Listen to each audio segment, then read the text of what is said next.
Mheshimiwa, kuna mbunge yote ambaye haja hapa bado? Kama kuna mbunge ambaye haja hapa, atatoa taarifa kwa katibu na atafanya utaratibu maalum wa kuapishwa. Mheshimiwa Bunge, katika orodha yetu ya leo wote wamekamilika, bado balozi ambaye yuko safarini, na ataporudi atafanya utaratibu wa kuapishwa kwa mujibu wa sheria na kanuni zetu za Bunge. Mheshimiwa Bunge, nashukuru sana kwa kazi nzuri mliofanya. Tumemaliza vizuri wote. Sasa nyinyi mna hadhi ya kibunge kwa mujibu wa sheria.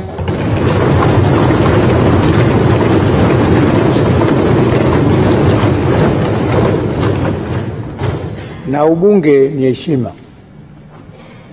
Jiheshimu mitaani, jiheshimu mundani, jiheshimu kwa wananchi wenu waliowaleta hapa.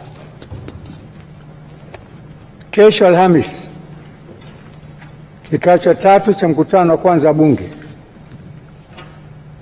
Kazi itakayofanya kuthibitisha uteuzi wa waziri mkuu,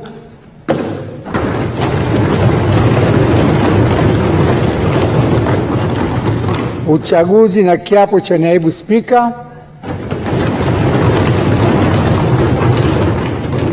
Wabunge wote wanaombwa wawepo kuanzia saa 3 kasoro dakika 10, kila mtu yuko kwenye kiti chake. Naomba sana tuzingatie muda na idadi ya kukamilisha zoezi la kesho.